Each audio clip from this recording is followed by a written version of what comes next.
Di Gias 2022, Honda akhirnya memamerkan model dengan label eHEV, alias ini adalah line up model hybrid dari Honda.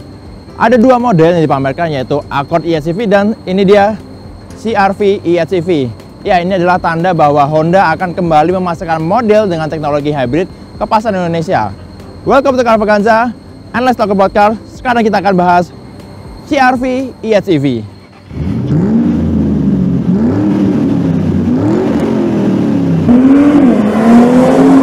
Ya, dengan dipamerkannya Honda CR-V eHEV alias CR-V Hybrid di Gias 2022 ini, Honda sekaligus memberikan isyarat bahwa mereka akan kembali memasarkan produk dengan teknologi hybrid untuk pasar Indonesia, tepatnya pada tahun depan 2023. Nah, kalau kita lihat secara tampilan, Honda CR-V eHEV ini hampir nggak ada perubahan atau perbedaan besar dibandingkan dengan CR-V generasi terbaru yang udah dipasarkan di Indonesia sejak tahun 2017. Dan pada tahun 2021 lalu, Honda CR-V mengalami facelift minor yang juga diberikan teknologi Honda Sensing. Kalau kita lihat dari tampilan eksteriornya, CR-V eHEV ini nggak ada perubahan atau perbedaan besar. Yang paling mencolok adalah aksen warna biru di logo Honda yang menandakan mobil ini punya teknologi elektrifikasi. Nah, karena ini adalah sebuah mobil hybrid, jadi Honda CR-V eHEV ini punya dua sistem penggerak. Pertama, mesin konvensional berkapasitas 2000 cc, naturally aspirated yang menggunakan bahan bakar bensin. Sementara pendukungnya adalah untuk sistem hybrid, motor listrik dan baterai yang bisa digunakan untuk berkendara hanya dengan tenaga listrik.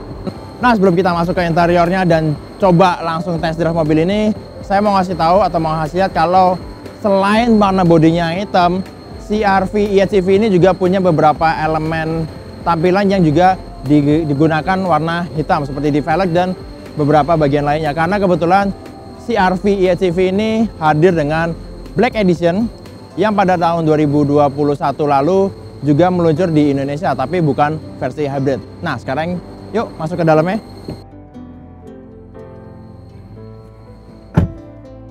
Interior dari Honda CR-V eHEV alias CR-V Hybrid ini masih punya desain yang mayoritas sama seperti versi non-hybrid. Kecuali yang paling mencolok perbedaannya adalah nggak ada lagi tuas transmisi di tengah konsolnya.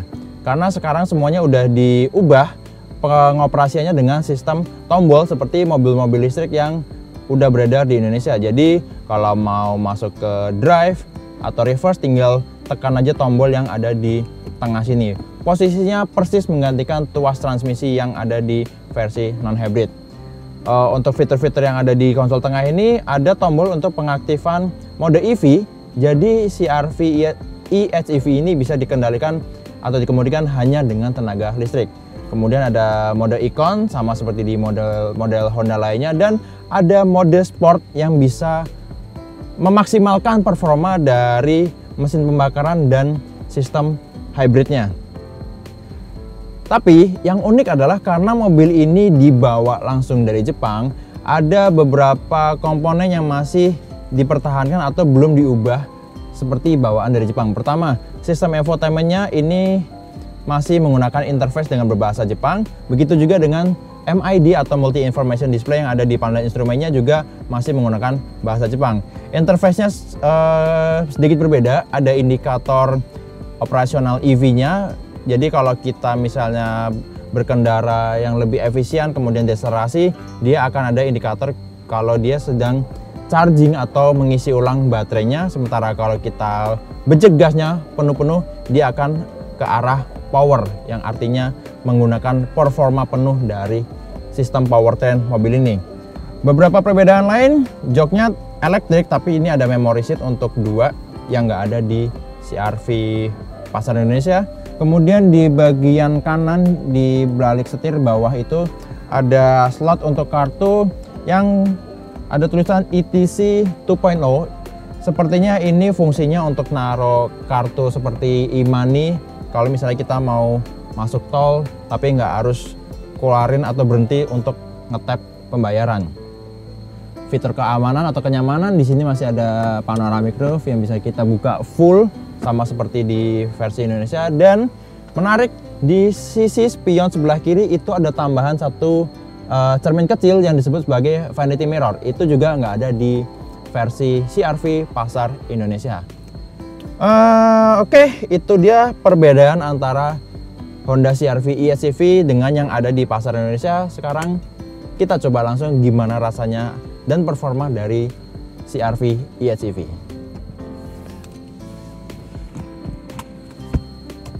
Let's go. Oke, kita mulai tes Honda CR-V eHCV di area test drive Gias yang tracknya sih nggak panjang-panjang amat ya, tapi seenggaknya kita bisa dapat impresi awal gimana performa dan sensasi dari powertrain hybrid yang ada di Honda CR-V generasi terbaru ini. Ini masih generasi yang dari tahun 2017. Sekali lagi saya ingatin, bukan yang generasi paling baru yang baru meluncur di Jepang beberapa waktu lalu.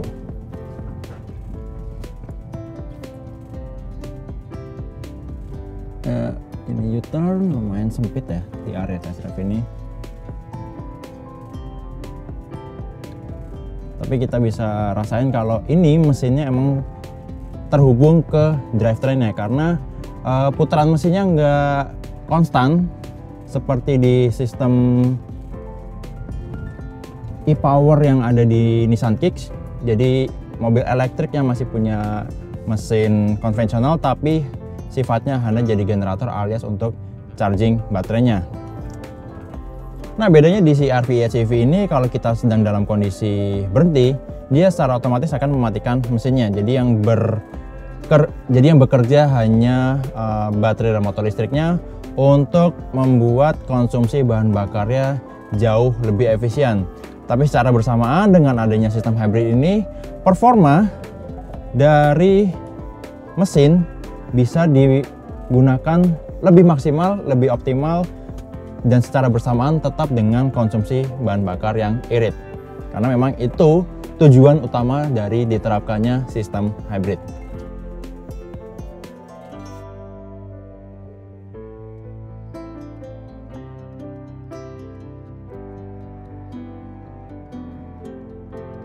Nah, sebagai informasi, di CR-V eHCV ini ada teknologi yang namanya IMMD alias Intelligent Multi Mode Drive. Jadi itu sebenarnya untuk pembedaan mode driving aja. Jadi di sistem hybrid ini ada tiga mode berkendara, yaitu EV mode, hybrid mode, dan engine mode. Ya, seperti namanya, EV mode itu hanya menggunakan tenaga listrik. Kemudian hybrid mode itu adalah optimalisasi terbaik antara mesin pembakaran dan motor listriknya. Sementara untuk engine mode, sistemnya akan memaksimalkan kerja dari mesin pembakaran.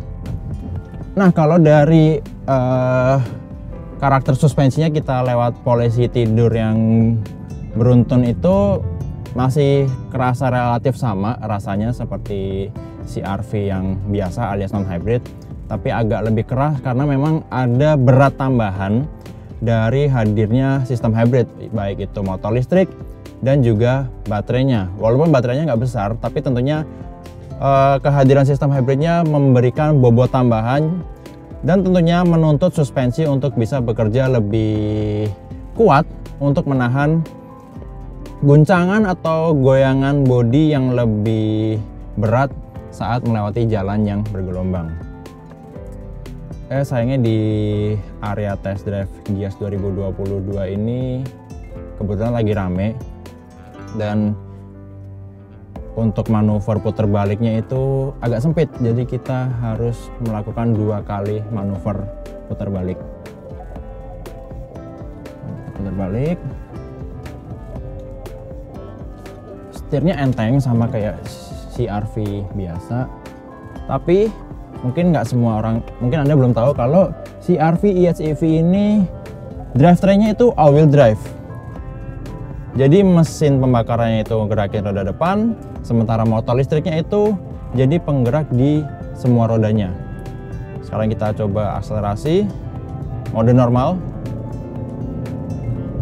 Ya, kedengeran kan mesinnya agak teriak, tapi akselerasinya kerasa lebih singkat karena memang motor listriknya itu udah bekerja mendukung kerja mesin pembakaran. Jadi akselerasinya lebih enteng, konsumsi bahan bakarnya lebih irit.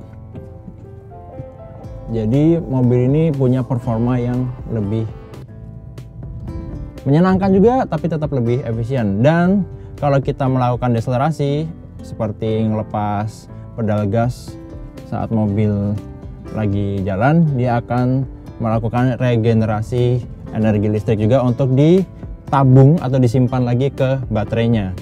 Ya, itu salah satu hal yang udah umum di mobil dengan tenaga hybrid atau bahkan full electric.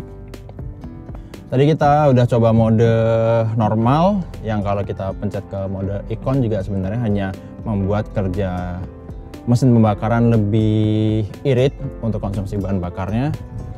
Setelah ini kita akan coba ke mode EV alias hanya menggunakan motor listrik aja. Ya, sekarang kita coba EV mode, hanya pakai motor listrik. Apakah baterainya siap? Ternyata baterainya nggak cukup, jadi kita harus charge dulu baterainya dengan akselerasi, terus kita ngerem, siapa tahu keisi cepet. Tuh, akselerasinya enak banget, halus, karena emang ini mesinnya naturally aspirated, jadi nggak ada kayak efek tiba-tiba nyentak karena turbochargernya aktif.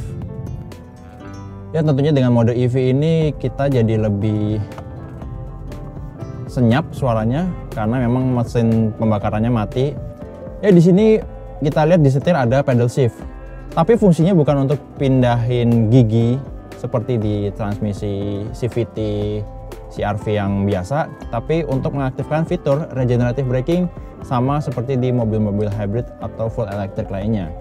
Jadi semakin tinggi levelnya, kita bisa membuat efek regenerative braking ini semakin kuat, yang efeknya juga akan membuat proses daur ulang energi dari proses deselerasi untuk menjadi listrik lagi ke baterai itu jadi lebih cepat. Nah, kita coba fitur regenerative brakingnya aktifin dengan pencet pedal shift yang kiri. Oh, di sini ada sampai 4 level regenerative braking. Tapi efeknya nggak kerasa sekuat mobil-mobil listrik umumnya ya. Kita coba lagi. Nah, ini kerasa lebih kuat. Nah, ya, walaupun udah level yang maksimal, tapi efek regenerative brakingnya nggak sekuat mobil-mobil listrik yang pernah kita coba sebelumnya kayak Nissan Leaf atau 3 model mobil listrik dari Hyundai. Tapi seenggaknya ini jadi salah satu solusi untuk membuat konsumsi energi dari Honda CR-V EHEV ini jadi lebih efisien.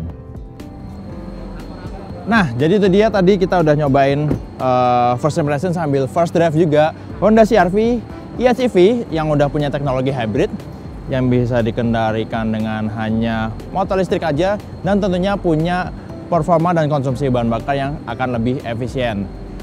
Jadi ini adalah langkah awal Honda untuk kembali ke pasar kendaraan hybrid tahun depan, dan katanya akan ada 2 model hybrid yang akan diproduksi oleh Honda dari Indonesia. Tapi belum tentu Honda CR-V EHEV ini, karena Honda akan menginformasikan lebih lanjut tentang apa aja 2 model yang akan diproduksi di Indonesia ini dengan teknologi hybrid. Terima kasih sudah nonton video ini. Kalau Anda suka video ini, silahkan klik tombol like dan jangan lupa share ke teman-teman kalian. Kalau ada yang ingin sampaikan atau ditanyakan, langsung tulis di kolom komen. Dan yang terpenting, jangan lupa untuk subscribe ke channel Carvaganza. Main-main juga ke channel di Official Auto, website carvaganza.com, auto.com, dan zigwheels.co.id. Sampai jumpa di video Carvaganza selanjutnya, and let's talk about cars.